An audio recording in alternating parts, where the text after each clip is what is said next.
अमीर लोग कभी पैसे के लिए काम नहीं करते। पैसा हमेशा अमीर लोगों के लिए काम करता है। ये कमाल की लाइनें मैंने पढ़ी थी इस बुक में जिसका नाम है rich dad poor dad. Rich dad poor dad को लिखा है रॉबर्ट टी कियोसाकी ने, और ये बुक पर्सनल फाइनेंस की इंडस्ट्री में नंबर 1 मानी जाती है। अमेजोन पे और बहुत सी वेबसाइट्स पे बेस्ट सेलर है अभी भी। इस बुक में, इस वीडियो में हम रिव्यू करेंगे इस बुक का, और एक शॉर्ट वीडियो होने वाली है। मैं ट्राई करूंगा जल्दी से जल्दी आपको इस बुक के बारे में सब कुछ समझा दूं। और अगर आप कुछ पर्टिकुलर चीज़ से पढ़ना चाहते हो तो आपको साइड में एक मैप दिख रहा होगा, आप इस पे जाके समझ सकते हो इस पर्टिकुलर टाइमलाइन पे। अब अगर आप इस बुक में बहुत ही ज़्यादा इंटरेस्टेड हो और अगर आपको उसका इन डेप्थ एनालिसिस चाहिए तो आप मेरी वेबसाइट पे जा सकते हो। मैंने इस पर प्रॉपर आर्टिकल लिखा है अराउंड 3000 टू 3500 वर्ड्स का। वो बहुत ही बड़ा आर्टिकल है, उसमें हर एक चीज़ मैंने बताई है कि इससे रिलेटेड कैसी कैसी चैप्टर वाइज समरी है, इससे कौन से गेम्स हैं, इस बुक पे कौन से कोर्सेज हैं, कोर्स, और इससे सिमिलर बुक्स कौन सी है, वगैरह वगैरह। इस वीडियो में भी मैं वो सब बताऊंगा और वहाँ पे प्रॉपर इन डेप्थ है। स्टार्ट करते हैं इस वीडियो को बिना किसी देरी के। लेट्स रिव्यू दिस बुक और रिच डैड। सबसे पहले स्टार्ट करते हैं इस बुक का ओवरव्यू। ये बुक का नाम है, जैसे मैंने बताया, रिच डैड पुअर डैड। इसको लिखा था रॉबर्ट टी कियोसाकी ने। ये बुक 1997 में पब्लिश हुई थी और इस बुक में अराउंड 207 पेजेस हैं और 10 चैप्टर्स हैं। अब ये छोटा सा ओवरव्यू खत्म, इस बुक की जितनी भी फिजिकल आप बात कर सकते हो। अब बात करते हैं इस बुक की स्टोरी लाइन क्या है, कि ये बुक लिखी किस पे गई है। मैं बताता हूँ। इस बुक की स्टोरी जो है वो रॉबर्ट कियोसाकी, जो कि इनके राइटर हैं, उन्हीं की लाइफ स्टोरी है। ये पूरी बुक उनकी स्टोरी पे लिखी गई है। काय की स्टोरी, उनकी जर्नी की, कैसे उन्होंने फाइनेंशियल इंटेलिजेंस, कह सकते हो फाइनेंशियल फ्रीडम अचीव करा। तो फाइनेंशियल फ्रीडम का यहाँ पे मतलब ये है कि आपके पास इतना पैसा हो कि अगर आप कल से ये डिसीजन लो कि मैं अपनी पूरी ज़िंदगी अब काम नहीं करूँगा, तो भी आप अपनी पूरी ज़िंदगी बिना, कह सकते हो, किसी प्रॉब्लम के, मतलब बिना किसी पैसे की प्रॉब्लम के बिता सको। ये इस बुक में फाइनेंशियल फ्रीडम का मतलब बताया गया है। अब रॉबर्ट कियोसाकी की शुरुआत कहाँ से होती है, जैसे कि इसमें बताया गया है, रिच डैड पुअर डैड। उनकी शुरुआत होती है उनके दो डैड से। एक डैड बहुत रिच होते हैं और एक बहुत पुअर होते हैं। अब जिसके दिमाग में जो भी चल रहा हो, मैं बता दूं कि जो दो डैड हैं वो अलग अलग हैं। मतलब इनके दोनों सगे फादर नहीं हैं। एक इनके, मतलब इनके एक रियल फादर हैं, एक इनके फ्रेंड माइक के पापा हैं। तो जो रिच डैड की बात कर रहे हैं वो इनके फ्रेंड माइक जो हैं उसके पापा हैं, और जो पुअर डैड वो इनके रियल फादर हैं। पहला कंफ्यूजन यहाँ तक हो सकता है क्लियर हो गया हो। अब बात करते हैं जो कहानी है ये कैसे इंटरेस्टिंग बनती है। तो देखो, ये दोनों लोग हैं, मतलब रिच डैड जो माइक के फादर हैं और पुअर डैड जो रॉबर्ट के हैं। अब ये स्टार्टिंग ऐसी होती है कि दोनों ही जो है, रिच डैड और पुअर डैड, दोनों ही अपने अपने करियर में अच्छे लेवल पे हैं, दोनों ही इन्फ्लुएंशियल हैं और रॉबर्ट दोनों की रिस्पेक्ट करते हैं। पर एक बात में दोनों में बहुत ज़्यादा डिफरेंस है। अगर आप ये देखोगे पैसे के मामले में, मतलब एक की जो सोच है उसे कह सकते हो रिच माइंडसेट अमीरों वाली है, और एक की सोच गरीबों वाली है। एक को ये लगता है कि पैसा ही सब प्रॉब्लम की जड़ है, जबकि दूसरे को ये लगता है कि पैसा ना होना हर प्रॉब्लम की जड़ है।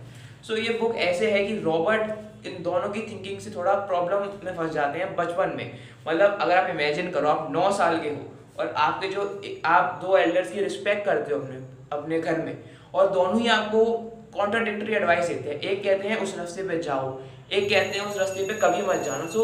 कंफ्यूजन हो जाएगा दिमाग में। उसी पे ये बुक बेस्ड है। उनके जो पुअर डैड कहते हैं वो कहते हैं पढ़ो, कॉलेज जाओ, जॉब लो, ख़त्म। उनके जो रिच डैड है वो कहते हैं हाँ पढ़ लो, पर इसलिए मत पढ़ो कि जॉब कर पाओ, इसलिए पढ़ो कि किसी दिन तुम्हें कोई कंपनी खरीदनी हो तो तुम्हारे पास प्रॉपर नॉलेज हो। दोनों की जो माइंड सेट है वो बहुत अलग है। एट एज ऑफ 9 रॉबर्ट ये कॉल लेते हैं कि मैं अपने रिच डैड की बात सुनूंगा, मतलब उनकी एडवाइस फॉलो करूंगा। फिर वहाँ से उनकी फाइनेंशियल इंडिपेंडेंस की जर्नी स्टार्ट होती है कि कैसे उन्होंने अलग अलग जॉब्स करी। ये पूरी जो बुक है ये बेस्ड है उन 6 लेसन्स पे जो रिच डैड ने, मतलब माइक के फादर ने, रॉबर्ट को और माइक को सिखाए थे। उस पर ये पूरी बुक बेस्ड करी गई है। अब वो 6 लेसन्स कौन कौन से, उनको हम एक ही करके शॉर्ट में समझेंगे। Let's start. जो पहला लेसन है वो ये है कि अमीर लोग कभी पैसे के लिए काम नहीं करते, पैसा हमेशा अमीरों के लिए काम करता है। अब इसका मतलब क्या है, देखो इसको थोड़ा समझते हैं कि अगर मान लो मैं एक एम्प्लॉई हूँ, मैं अपने जॉब पे जाता हूँ, मैं रोज़ काम करता हूँ, उसके जितना मैं वहाँ पे टाइम देता हूँ, मैं 9 से 5, 10 से 4, जो भी मेरा ऑफिस का टाइम है, इतने महीने में अपने दिन के देता हूँ, इतने घंटे उसको, तब मुझे जो भी एक्स अमाउंट ऑफ सैलरी है वो मिलती है। अब इमेजिन करते हैं कि अगर इसकी जगह कोई रिच मेंटेलिटी वाला बंदा होता तो वो क्या करता, वो ये करता, उसका मतलब ये है कि अगर वो वहाँ पे है या वो नहीं है, उसका पैसा उसके लिए काम करके अपने आप ग्रो होता रहे। इसका एक एग्जांपल लेते हैं, जब आप स्टॉक्स में इन्वेस्ट करते हो, सपोज आपने कंपनी के स्टॉक्स में इन्वेस्ट करा, उसकी वैल्यू पहले इतनी थी, मान लो x थी, अब वो पहुँच के 10x हो गई। सो अब आपका पैसा अगर मान लो 1000 रुपये थे, अब वो 10,000 रुपये हो गए। आपने 1000 रुपये लगाया स्टॉक मार्केट में, ऊपर गई वैल्यू 10,000 रुपये हो गए, तो क्या हुआ, आपके पैसे ने काम करा, आपने बस लगा के छोड़ दिया। सो वहाँ पे अगर आप देखोगे, जो आपने जॉब गया था, जॉब कर रहा था, तो उसमें जॉब मैं नहीं कर रहा था, जॉब वाला जो सिनेरियो था उसमें मैं जितना काम कर रहा था उसके मेरे को पैसे मिल रहे थे। इस वाले सिनेरियो में मैंने एक बार पैसा लगा दिया, एक पेड़ की तरह है कि मैंने स्टार्टिंग में एक पेड़ लगा दिया और धीरे धीरे बड़ा हो रहा है, फिर उसके जो भी फ्रूट्स हैं, जो भी शेड है, मैं उसको एंजॉय कर सकता हूँ। ये था पहला लेसन। अब चलते हैं सेकेंड लेसन की तरफ, जो कहते हैं फाइनेंशियल लिटरेसी के बारे में। ये आपको क्यों फाइनेंशियल लिटरेसी या फाइनेंस की नॉलेज सीखनी चाहिए। इसका क्यों था बड़ा अच्छा, वो कहते हैं it's not how much money you earn या how much money you make, it's how much money you keep.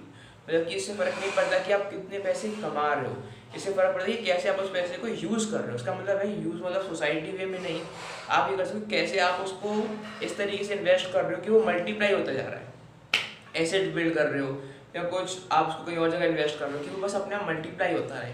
सो उसमें ये बताते हैं एसेट्स और लायबिलिटीज़ में डिफरेंस। एसेट्स क्या चीज़ होती हैं, तो हमें एसेट क्यों खरीदने चाहिए। सो मतलब सिंपल रूल ये कहता है कि आपको हमेशा एसेट्स खरीदने चाहिए और लायबिलिटी नहीं खरीदनी चाहिए। अब एसेट्स क्या होते हैं, एसेट कोई भी एक ऐसी चीज़ जो हमारी जेब में पैसा डालती है, भले उसके लिए मैं काम कर रहा हूँ या नहीं कर रहा, ठीक है। जैसे कि मैंने बताया था स्टॉक मार्केट का, कि मैंने काम थोड़ी करा उसके लिए, वो एक एसेट है। या फिर एक मैंने रियल एस्टेट का काम करा कि मैंने ये ले लिया एक प्रॉपर्टी, अब वो प्रॉपर्टी की वैल्यू बढ़ गई है, अब वो प्रॉपर्टी में बेच रहा हूँ, या मैंने नहीं बेची, मैंने रेंट पे लगा दी, तो हर महीने वो मेरी जेब में पैसे डाल रहा है। सो ये होता है आपके एसेट्स। लाइबिलिटीज मतलब ये घर या आपकी गाड़ी जो आपकी जेब से पैसे निकालती है। घर गाड़ी का भी मेंटेनेंस होता है, अलग अलग कॉस्ट आती है। घर पे भी जो भी सामान चाहिए उसकी कॉस्ट है, फिर घर को रेनोवेट करवाना हर टाइम के बाद से वो बार बार जेब में से पैसा निकलवाता रहता है। एसेट्स जेब में से पैसे डालते रहते हैं। सो ये कहते हैं एसेट खरीदो और लाइबिलिटी मत खरीदो। ये था दूसरा लेसन उनका। तीसरा लेसन है माइंड योर ओन बिजनेस।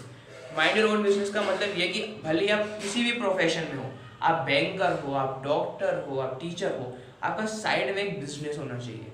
अब बिजनेस का मतलब यहाँ पे कंपनी स्टार्ट करना नहीं है, कुछ लोगों के लिए वो हो सकता है। यहाँ पे बिजनेस का मतलब है एसेट बिल्ड करना, कोई ना कोई एसेट अपना बिल्ड कर रहे हो।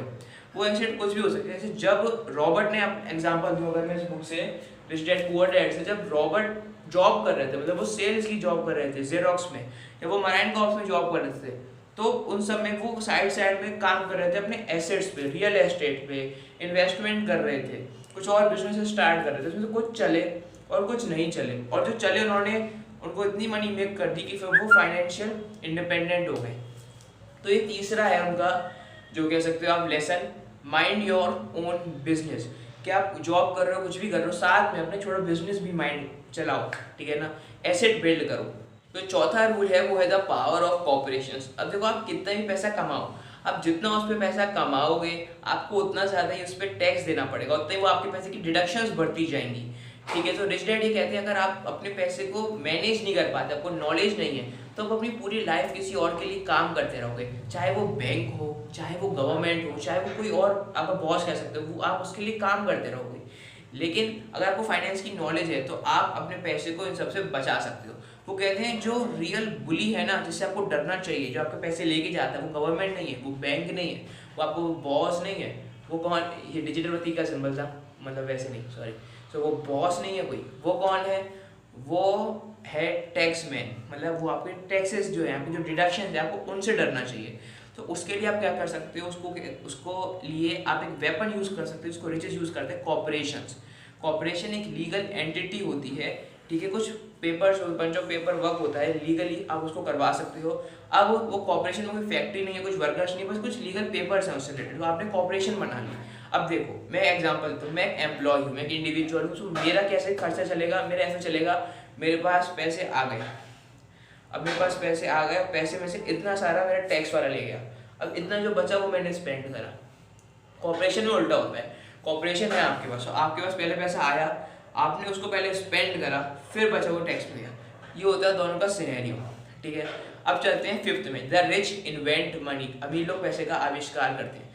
तो इसमें वो क्योट बोलते हैं, वो बता देता हूँ कि हमारे आसपास सब जगह बहुत सारी अपॉर्चुनिटीज़ हैं, पर हम इतने ट्रेंड नहीं हैं कि हम उसको देख सकें। ट्रेंड क्या नहीं है, हमारा माइंड, जो हमारा सबसे बिगेस्ट एसेट बताया गया है इस बुक में, वो इतना ट्रेंड नहीं है कि हम उस सब अपॉर्चुनिटीज़ को देख के उन पर एक्शन ले सकें। हम में इतना करेज की भी थोड़ी कमी रहती है।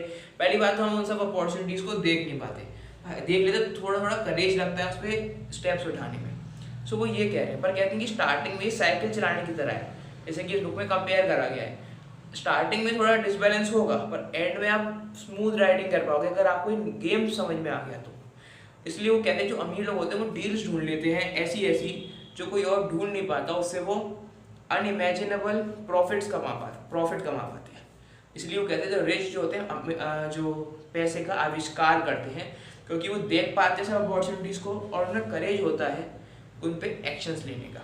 हर अपॉर्चुनिटी से ज़रूरी नहीं कमा पाए, कुछ इसमें बहुत अच्छी टाइम थी कि छोटा स्टार्ट करो, अपने एसेट्स बिल्ड करो। आप 10 बिल्ड करोगे, 2 बचेंगे, कभी हारोगे कभी जीतोगे, पर हमेशा ध्यान रखना कि कभी भी इस मामले को सीरियस मत लेना, मतलब हमेशा फन करना है इसमें। उसकी एग्जैक्ट लाइन ये है, sometimes you win sometimes you lose but always remember to have fun. English में ज़्यादा अच्छी निकली। तो ये थी इसकी 5th जो लेसन था। जो 6th वाला है वो है work to learn, don't work for money. सीखने के लिए काम करो, पैसे के लिए काम मत करो। मतलब ये नहीं कि पैसा मत मांगो कि भाई पैसा मत दे तू, मैं सीख रहा हूँ। अगर वो अपना जो प्राइमरी ऑब्जेक्टिव है वो आप लर्निंग रखो। जैसे रॉबर्ट क्या थे, बड़े शाई पर्सन थे, तो उन्होंने सेल्स की जॉब करी जेरोक्स में, क्योंकि वहाँ पे सबसे अच्छा सेल्स का ट्रेनिंग होती थी। तो वहाँ पे जाकर उन्होंने सेल्स की जॉब करी। क्यों करी? क्योंकि उनको सीखना था, वहाँ से उनको पैसे भी मिल रहे थे, पर उनको मेन ऑब्जेक्टिव था सेल्स सीखना, ताकि वो शाइनेस अपनी दूर कर पाएँ, प्रेजेंटेशन स्किल्स अच्छी हो पाए वगैरह वगैरह। सो ये जो लास्ट लेसन उन्होंने दिया वो था work to learn, don't work for money. तो ये 6 लेसन थे जो रिच डैड ने दिए इस बुक में, जिसका नाम था रिच डैड पुअर डैड। अब मैं इस बुक से आपको कुछ अच्छे क्योट्स बताऊंगा जो मुझे अच्छे लगे, ठीक है ना। उसके बाद इसकी जो और छोटी मोटी बात है उसको हम डिस्कस करके इस वीडियो को कंक्लूड करते हैं। तो जिसका सबसे अच्छा क्योट मेरे को लगा वो सबसे पहली लाइन, अमीर कभी पैसे के लिए काम नहीं करते, पैसा हमेशा अमीरों के लिए काम करता है। जो दूसरा मेरे को लगा, there is gold everywhere but we are not trained enough to see it. हर जगह गोल्ड है पर अब ट्रेंड नहीं है इतना कि हम उसको देख सकें। Failure inspires winners but failures break losers. और जो एक लास्ट क्योट है जो मुझे इसमें बड़ा अच्छा लगा, in the real world it is not the smart who get ahead but the bold to be bold and take risk. मतलब यहाँ पे करेज की बात कर रहे हैं कि अगर आप स्मार्ट हो, बहुत स्मार्ट हो, सब कुछ कर लेते हो, तो फिर भी आपको करेज चाहिए होता है कभी कभी कुछ ऐसे पाथ पे चलने के लिए जिस पे कोई नहीं चला। और इसमें उन्होंने बार बार एक पोएम का जिक्र किया, शायद रॉबर्ट फ्रॉस्ट ने लिखी थी, कि आगे जाके जो रास्ता है वो 2 में डिवाइड हो जाता है, एक पे सब लोग जा रहे हैं और मैं पर दूसरे वाले पे जाता हूँ, उस पर कोई नहीं जा रहा। तो ये हमारे बुक के सारे क्योट्स को भी कंक्लूड करता है। मतलब बहुत से क्योट्स है, पर जो मुझे 4-5 अच्छे लगे मैंने वो बोल दी। अब ना इस बुक पे देखो क्या है, ये सिर्फ बुक ही नहीं है, अब रिच डैड एक बहुत बड़ा ब्रांड बन चुका है।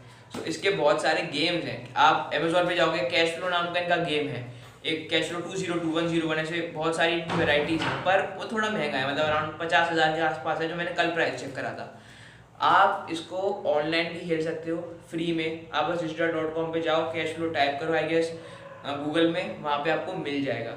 उसके अलावा इनके जो है कुछ ट्रेनिंग प्रोग्राम्स होते हैं, मतलब रॉबर्ट कियोसाकी ट्रेनिंग प्रोग्राम्स कराते हैं जिसमें वो पर्सनल फाइनेंस, रियल एस्टेट, ऐसे बहुत सारे कोर्सेज देते हैं। आप उनको जाके ले सकते हो उनकी वेबसाइट पे, ठीक है। उसके अलावा उनका यूट्यूब चैनल है, आप उस पर उनको फॉलो कर सकते हो।